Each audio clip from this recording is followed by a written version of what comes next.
Est-ce qu'on a le droit de cachériser un four qui est bassari pour le rendre halavi ou bien le contraire?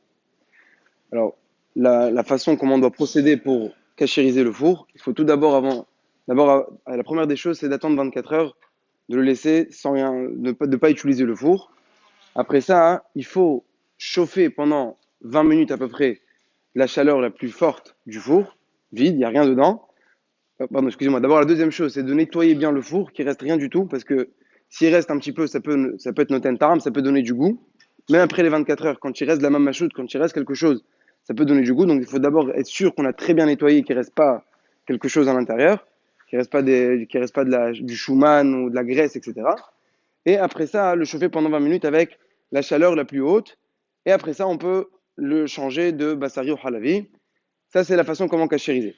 Maintenant, il ne faut pas se tromper de croire que cette halakha, hein, elle permet aussi de rendre un four pas cachère à le rendre cachère. Quelqu'un qui achète un four d'un goy, il dit la même chose. Puisque j'ai vu que ça cachérise du bassari au halavi, alors je peux acheter d'un four qui n'est pas cachère, je fais la même chose, j'attends 24 heures, je chauffe, etc. Et après ça deviendra cachère pour un juif. Alors ça, il faut savoir qu'un four qu'on achète d'un goy, il n'y a aucune cachérisation. On n'a aucune façon de le cachériser. Et pourquoi? Alors ça, on apprend, hein. On voit quand la Torah elle nous donne les halachot de Hagarlat Kelim, on voit que la Torah elle fait une différence entre deux sortes de Kelim. Il y a un Keli, il y a une partie des Kelim que quand la Torah nous demande de cachériser, c'est l'halachot de quand on prend des Kelim d'un goy, alors on sait que quelque chose qu'on a utilisé d'une façon où il n'y avait pas d'eau, c'était pas bichoul, c'était soit on l'a grillé ou soit c'était afia. La façon comment le cachériser, il faut le cachériser avec du feu, il faut faire l'iboun. Donc la Torah nous dit que toute chose qu'on a reçue d'un goy, dans les Kélémidian, qu'on avait acquis d'un goy, il fallait taravir ou baesh. Il fallait le faire d'afka avec le feu. Il faut prendre le chalumeau et de lui faire l'iboun pour le cachériser. Par contre, on voit dans un autre cas, la Torah elle nous dit qu'on peut cachériser, pas la peine de faire l'iboun. De quoi on parle? Quand on a fait un korban, on a pris des broches, on a été solé autour, on a grillé.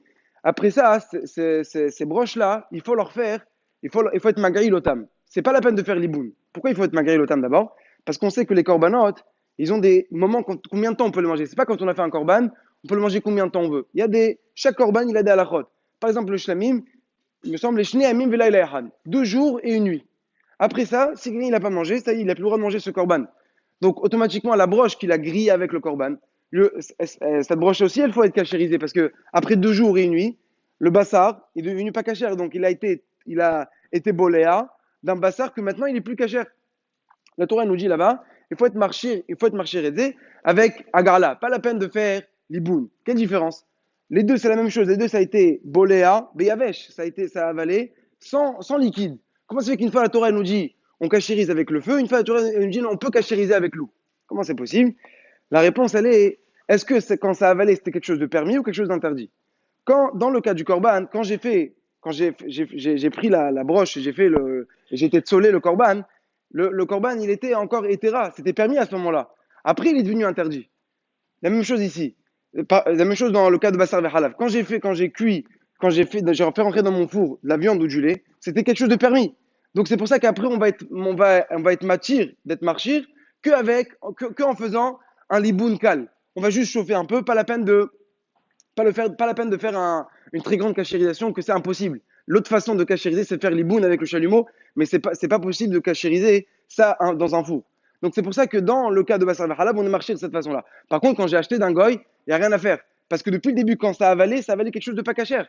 Ça avalait quelque chose depuis le début, quand je l'ai mis, c'était quelque chose qui était pas cachère. Donc c'est pour ça que là-bas, on n'a aucune façon de cachériser le four.